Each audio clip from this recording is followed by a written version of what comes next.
Hello everybody and welcome back to my YouTube channel. My name is Salandria, and today on the channel what I wanted to talk about is being ashamed of beauty and like hiding your beauty, or coming out of a cycle where you were hiding your beauty, aka like a sleeping beauty type of situation. And so I feel like there's two kind of frames that I see this through based off of my own personal experiences. And there's the one experience where depending on how you grew up, looks and beauty was not like emphasized or important. So like the type of clothes, as long as you had your basic needs met, your basic needs beyond your survival needs weren't really important or considered. It's not that they didn't matter, because like if it was a special event or something, they would matter, but on an everyday scale, it just wasn't like a center focal point. So there's like the shame of like wanting these things, but this is not important in the environment that you're, growing up in and coming up in, and that's also conditioning you. And then there's also like this shame when you don't meet the conventional beauty standard. And then there's just also, I think, just as women in general overall, there's just a shame about wanting to enhance yourself, or wanting to like I guess you could say looks max, So we'll start off with the environmental. For me growing up, like I said, basic needs were always met, but like if I wanted a certain type of clothes, certain type of outfit, certain type of shoes, it just wasn't prioritized. It wasn't something that was like fun in my household. So fashion was never fun. Finding your personal style, all of those things didn't matter. So when I grew up and went to college and all of these things, in college I did begin to find a personal style, only because it's just, I would thrift, and whatever clothes I had, whatever, my parents would buy me and stuff like that. I found personal style just through being able to like repurpose everything that I had. Like I could figure out ways to make outfits that I would have never thought of before. So I would just find new ways to wear the same things. And then that's when I realized like, oh, you have a little bit of a personal style. But there was still a bit of like shame in wanting clothes and wanting shoes and wanting like, the latest trends, to the point where I wouldn't shop for myself. When I did get old enough to shop for myself, I wouldn't shop for myself, because you're kind of like conditioned to think like this stuff isn't important. But then I'm noticing as you become more of an adult, you realize, oh no, this shit is actually like super important. Like perception is huge. Perception is really, really huge. And you want to make sure that your perception is clear. So I need to have full control over these things. So there's just like this, there was like a bit of shame just because these things weren't prioritized during my conditioning stages. And so it feels like, okay, I'm being materialistic, or okay, this is vanity, I'm being vain, or like you just want to fit in, you just want to be trendy, like have a personality, are like the things that I was kind of thinking, and the reasons as to why I wouldn't invest in my own beauty. I would have these moments and spurts where I would love to play in my hair. One thing about me, my hair was always going to be in some sort of style. I didn't play about my hair, but like clothes, makeup, and things like that, the things that cost me more money than just being able to do my hair, those are the things that I just kind of played small and really shied away from. And like I didn't want to do too much, because then people are going to see you and then they're going to be like, oh, well, look at you stepping out. Oh, God forbid you put on a decently cute outfit, people are like, oh wow, where are you going? And it's like, to the grocery store. My God, can I just put some clothes on? You know what I mean? So, but you kind of internalize at a young age, it's not sensical, but you internalize that this is not safe, or like this is not something to be proud of, and you feel a bit of shame because it's a desire that you want, it's a desire that you have, but you feel like you cannot have it. Oh, I was about to say, I thought the car wasn't in park. You feel like you cannot have it. So that's the environmental piece. The next piece on top of the next layer is that I've always been in a bigger body. Since I was little, I've always been in a bigger body. And so you like certain clothes, you like certain things, but they don't fit your body frame. And I'm very much my clothes have to fit my body type. There are some people who can just do trendy clothes and the clothes won't fit their body type. I'm not that type of person. My clothes have to fit my body type. I believe that my body is the outfit, and then the clothes is just the drape I put over the outfit. You know what I'm saying? And that's why I'm so heavily working on it now. But back then, I genuinely would not buy myself clothes until I lost weight. And then I was never consistent with the weight loss because it was all other sorts of mindset and self-concept issues going on. I would never lose the weight. Therefore, I would just never have clothes, or never have cute clothes, or it's just like all I have is leggings and t-shirts, right? And so then it's just like I have like the most basic wardrobe. God forbid somebody asks me to go out somewhere or I get invited somewhere, I have to go shopping every single time I get invited anywhere decent. A friend is having a birthday dinner, I have to go shopping because there's literally nothing in my closet, right? And then I get that one cute little outfit, so then I wear it out, and so then by the time somebody invites me somewhere else, I have to go buy another outfit because that one's worn out by now. You know what I mean? But there was like this mental block for me, this mental and energetic block, like because I didn't like my body size, I just would not adorn the body size, on top of the whole environmental, you know, the clothes not being prioritized. For me, it was like, you know, your attitude, your personhood, your personality, your spirit, that is what was prioritized when I was growing up. Not necessarily also how you look, you know, always be clean and that type of stuff was always prioritized, but not like style and stuff. And so then that also extended over into makeup. Like I said, I've always been one to kind of keep my hair together, only because I have a finer hair texture, so it was pretty easy for me to do. But when it came to makeup, like I would be embarrassed about liking mascara and like being interested in eyeshadow and foundation. And then you're a young girl, and in some communities within the Black community, it's like you trying to be grown in makeup. Are you trying to be grown? And it's like, girl, I am 14. I just want a little eyeshadow. You know what I'm saying? But the women in my community weren't really doing makeup like that, you know? So I could understand how they weren't prioritizing makeup for me if they weren't prioritizing makeup for themselves. So, but that desire, and then I can't have it, or like it's not like prioritized in my community, created this feeling of like shame or like a secret or embarrassment. And then it's also like, oh, because natural beauty was huge where I grew up, and I am a natural beauty, I know that, but I like to adorn.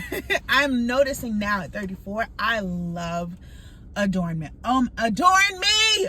I love to be adorned, and I played a lot of time in this like whole natural, I'm gorgeous without it type of vibe, and that's true. And adorn me. Oh, what? And so there's like this shame of wanting to step outside of the box of how people perceive you, because everything is natural beauty, and so you don't love yourself is another like weird mindset that I have. Like, well, if I want to do makeup and stuff, people are going to think that, you know, I don't love myself the way that I look, or they're going to think that I'm trying to compensate for my weight, and so I need to look like I'm comfortable with my weight, and I need to look like I'm comfortable with the things that I have. So I'm just gonna like just look like real basic and just act like, yeah, this is me, you know, so that I can come off as comfortable. How adorn me is what my real inner needs were saying. What are you doing? Adorn me, ho. And so then I think the third one is just like, women are just constantly criticized. From a young girl, you're criticized about your body, you're criticized about your hair, you're criticized about a lot of things that you don't even have control over. Like from my own personal story, I was criticized a lot about my body from a very young age. However, I literally wasn't even like at an age where I could cook for myself. I was at like a microwave. You can heat some shit up, you can microwave. Maybe I could make eggs, you know what I mean? I didn't cook the dinner. I didn't buy the groceries. I didn't plate my own meal. Yet it was like, you need to lose weight. I didn't make myself overweight in order to need to lose weight, because I didn't have that sort of autonomy yet, you know. But when you instill it young enough, and then there's a million other reasons that we can get into as to why these conversations were happening. But I truly do believe, this is a quick little sidebar, you know, when you're growing up, you have hormones, your body is like adjusting and developing. It's adjusting and adjusting so fast. Like it takes time before you like really hit puberty, and puberty kind of settles out for you to like determine who you are. So when I'm in that developmental stage, right, and I could be going through just a moment where kids are like chunkier, you know what I'm saying? You're feeding them well, you're feeding them right, they're chunkier. Then they hit a certain teenage year and they just kind of slim out, you know what I mean? I feel like because there was so much noise around my body type at such a young age while I was still in the conditioning and I had no control over it, it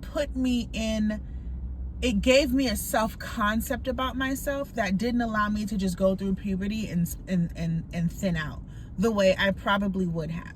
It's just like it kept being drilled in my head that your body is this, your body is that, you need to not eat so much, you need to not do this. And then it was also a conversation of like, you don't even eat so bad, so I don't even know why, your body is like that. I don't know it. And like nobody had a lick of common sense to maybe think puberty, maybe think just a growing phase. Like adults are hilarious.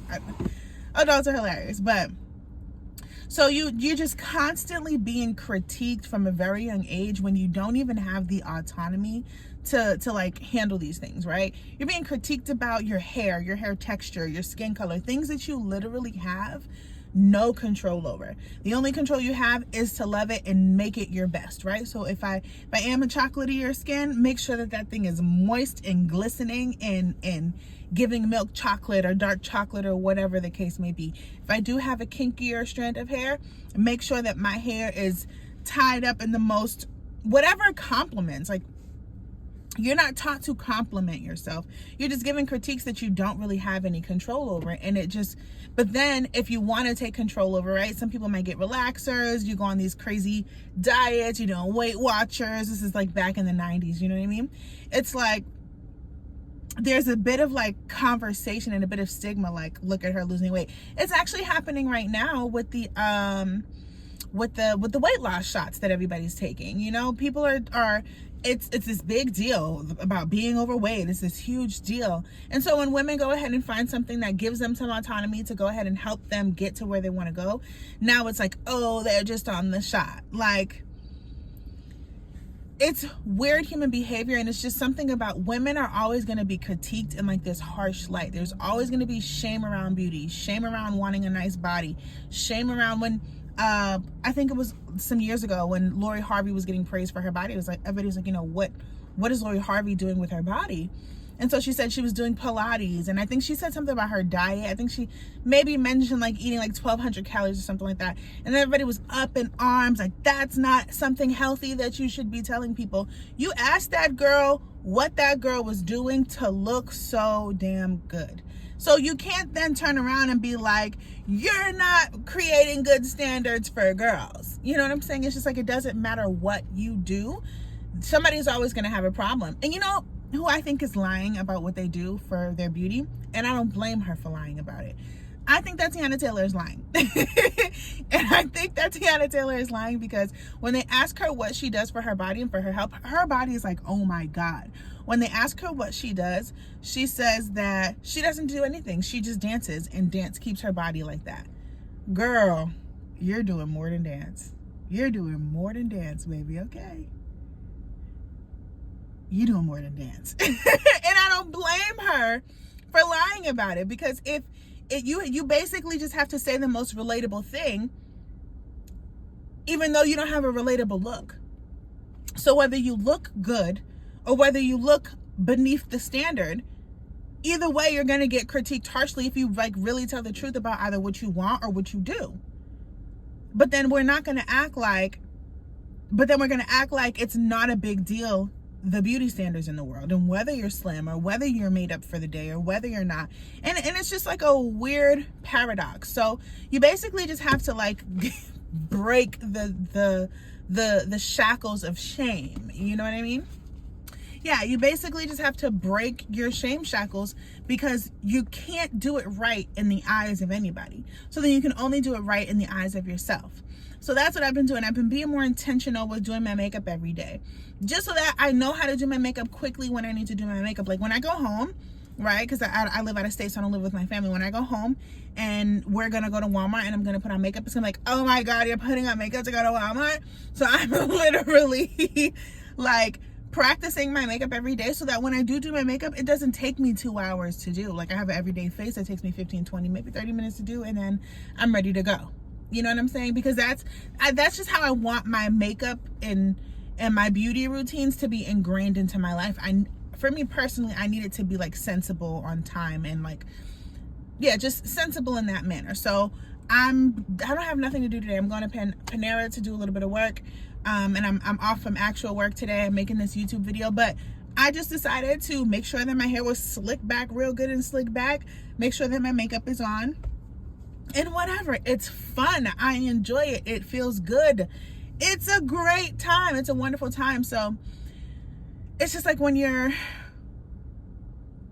deal with a lot of shame when you're a beautiful woman who knows that you're beautiful, but there's all of these different layers and all of these different conversations that are happening outside of you that eventually, especially if they happen young enough, they get ingrained in you. And so these are the voices that you're hearing. And so you literally end up being within an internal battle of like, I want this, but then there's also the voices of all of the negativity, of all of the shame that's telling you why you can't have it, why you're not good enough, why you're insecure, right? If you're into beauty, you're insecure.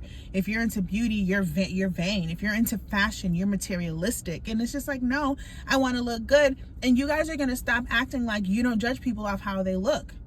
You're going to stop acting like you don't open more doors for people who have a better look. Like, you're gonna stop behaving that way. And so the shame is a way, I believe, it's a tool, it's a mechanism to keep women in place, to keep women docile, to keep women small.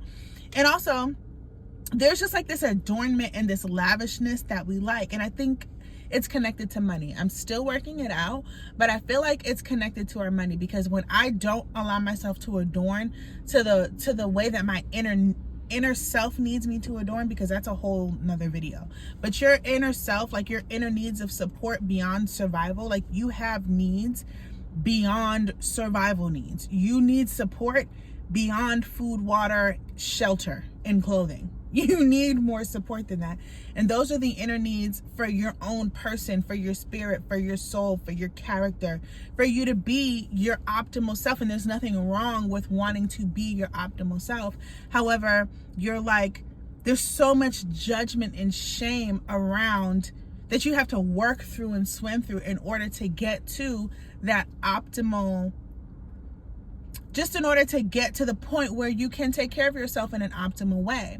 And so I feel like a part of a woman's desire for adornment and indulgence and richness of life, of experience, of makeup, of quality, of luxury, of all of these things, these are feeling states. They're not name brands and price tags. They're feeling states, right? And when you allow yourself to have those feeling states, it's like your money is mirroring your feeling state. And so if you're dry within your desire for how you feel about yourself and what you want, I feel like your bank account is dry. And when you're fluid and flowing in your desire and what you want, however you can make that happen on your scale, you can start being a fashionista from the thrift store, from the closet that you already have. You can start being a makeup girly from the Dollar Tree, from Walmart, from Ulta, from Sephora, from wherever, from Macy's counters, whatever, from wherever. There's a tier for everyone. Doesn't matter what tier you start on. It matters, do you answer the call that's happening within you? Do you go beyond the shame? Because here's the thing, the people is going to shame you, period. It's a weird frequency outside. It's a weird frequency outside. They're going to shame you. And so we're internalizing that shame. So I say sit with it, analyze it, not too long. And you don't even have to sit with it. When you go to put the makeup on and then you go to step outside, boom, the voice of shame is finna come up. Just pay attention to her. Just listen to her and tell her to shut it up, we look good, and keep going. You know what I'm saying? If you feel like you don't know how to do makeup, sit in your house and practice your makeup on a Saturday night because you're not doing anything anyways. Sit in your house, practice your makeup, and then wash it off. Go to Dollar Tree, get some makeup. I think I like starting off with lower quality makeup because I feel like if I can beat my face in a Dollar Tree face, in a CVS face, in a Walmart face, in a Target face, baby, I can beat my face in anything. You know what I'm saying? If I can work with lesser quality products, I can work with any product, is what I believe. So I just want you to know, like, a lot of us are hiding our beauty. A lot of us are sleeping beauties. A lot of us are not showing up how we want to show up, and the life is mirroring that dissonance to us, and we can't understand why. We're trying to manifest our way out of all of these things. A lot of it for women has to do with these hidden beauty desires, these sleeping beauty desires, because there's so much shame, there's so much stigma, there's so much conversation, there's so much opinion. Opinions are literally garbage. Unless it's an opinion that gets me to where I want to go, it's trash. And I know that's harsh right now, but that's where I have to be in order to counteract all of the opinions that I cared about before. So that's the conversation that I wanted to have with you guys today. I want you to address those feelings of shame. Figure out, do you fall in any of these categories? Did I miss a category? Is there a whole other category that you're experiencing that I don't even know is an experience? Let me know. That would be so interesting. And like I said, you can start from anywhere. You can start at the thrift store. You can start in your closet. You can start at the Dollar Tree. You can start at Walmart. You can start anywhere. You can start with just eye makeup. You can start with just foundation. You can start with just the lip look. You can start at the beauty supply store. You can start anywhere. Where you start doesn't matter, but do you start is what matters.